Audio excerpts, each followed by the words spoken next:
اللہم صلی علی سیدنا محمد وعلی آل سیدنا محمد وبارک وسلم۔ Daily Islamic network YouTube channel پر آپ سب کو خوش آمدید۔ اعتکاف کا کیا طریقہ ہے اور کن چیزوں سے اعتکاف ٹوٹ جاتا ہے؟ اکثر لوگ یہ غلطیاں کرتے ہیں جس کی وجہ سے اعتکاف ٹوٹ جاتا ہے، اور اسلامی بہنیں گھر میں اعتکاف کیسے کر سکتی ہیں، انشاءاللہ تعالیٰ آج کی ویڈیو میں مکمل ڈیٹیل کے ساتھ آپ ویڈیو مکمل دیکھیے گا تاکہ پوری بات ہمیں اچھے سے سمجھ میں آ جائے۔ اعتکاف یہ ایک سنت عمل ہے اور اس کا ثواب حج اور 2 عمرہ کرنے کے برابر ہے، بہت زیادہ اس کا ثواب ہے۔ لیکن جو کوئی بھی اعتکاف کی نیت کرے تو اعتکاف کی شرائط کو دیکھے اور اعتکاف توڑنے والی چیزوں سے دور رہے۔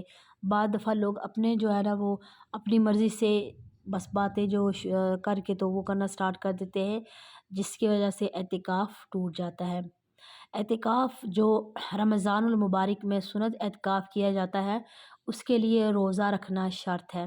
یعنی جو انسان روزہ نہیں رکھ سکتا، یا بعض دفعہ بزرگ ہوتے ہیں روزہ نہیں رکھ سکتے، یا کسی بھی وجہ سے سفر میں مسافر ہے اس نے روزہ نہیں رکھا، تو ایسے لوگ پھر اعتکاف نہیں کر سکتے۔ اعتکاف کرنے کے لیے روزہ شرط ہے۔ اگر کسی کا اعتکاف کے دوران کسی وجہ سے روزہ ٹوٹ گیا، طبیعت خراب ہوگی، بے ہوش وغیرہ ہو گئے، یا کسی بھی مسئلے کی وجہ سے روزہ ٹوٹ گیا، یا قے آنے کی وجہ سے روزہ ٹوٹ گیا، تو اس انسان کے پھر اعتکاف بھی ٹوٹ جائے گا۔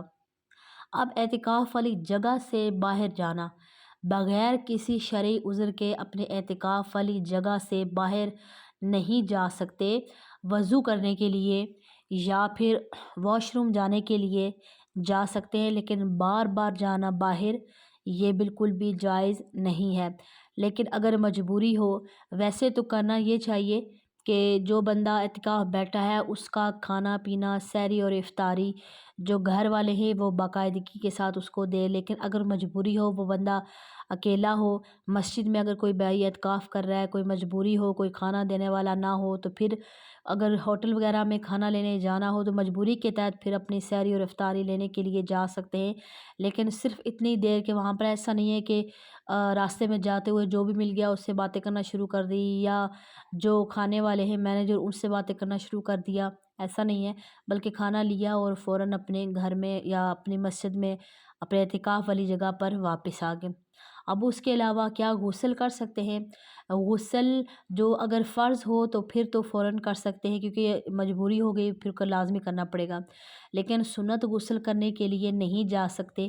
لیکن اگر لازمی کرنا ہو، بعض دفعہ ایسا ہوتا ہے کہ گرمی کی وجہ سے پسینہ آتا ہے اور اسمیل وغیرہ آتی ہے، تو اس کو دور کرنے کے لیے پھر آپ وضو کے لیے جائیں تو جتنی دیر میں وضو کرتے ہوئے ٹائم لگتا ہے اتنی دیر میں فوراً سے غسل کر کے واپس آ جائیں۔ اس پہ یہ نہیں کہ شیمپو لگاتے رہے اور صابن لگاتے رہے اور پورا گھنٹہ لگا کے آئیں، ایسا نہیں ہے۔ بلکہ صرف اتنی دیر تک وہاں پر آپ واش روم اگر بنے ہوں علیحدہ سے پھر تو ٹھیک ہے مسجد میں، لیکن اگر نہ بنے ہوں تو پھر یہ مسئلہ۔ اسی طرح خواتین بھی، اسلامی بہنیں بھی گھر میں آپ وضو کے لیے واش روم میں جتنی دیر آپ کھڑے ہوتے ہیں اتنی دیر میں آپ نے غسل کرنا ہے، اور غسل کر کے پھر واپس آ جانا ہے۔ زیادہ ٹائم لگانا جائز نہیں ہے۔ اور اس کے علاوہ اگر کوئی فوت ہو جائے فیملی میں سے، یا آپ کے محلے میں کوئی فوت ہو جائے، تو کیا اس کے جنازہ میں جا سکتے ہیں؟ کیا میت کے پاس جا سکتے ہیں؟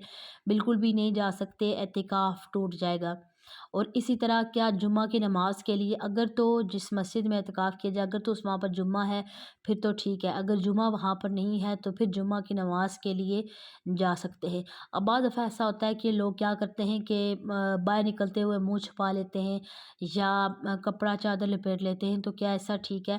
تو اگر کوئی نہیں بھی لپیٹتا تو کوئی مسئلہ تو نہیں ہے، لیکن بعض دفعہ ایسا ہوتا ہے کہ بعض دفعہ جان پہچان والے مل جاتے ہیں، اور یہ اگر منہ لپیٹا ہوگا تو یہ نشانی ہوگی کہ اچھا شاید اس نے منہ لپیٹا یہ اعتکاف سے ہے، تو لوگ زیادہ باتیں کرنے سے یا زیادہ فری ہونے سے گریز کریں گے، تو اس لحاظ سے پھر منہ کو لپیٹا جا سکتا ہے۔ باقی اسلامی بہنیں گھر میں ضرور اعتکاف کا اہتمام کریں۔ اگر آپ کے گھر میں کوئی مسئلہ نہیں ہے، کام کاج والا بندہ ہے اور آپ کے گھر کو سنبھالنے والا کوئی اور ہے موجود، آپ کے ساتھ کوئی اور عورت، تو پھر تو آپ ضرور اعتکاف کریں۔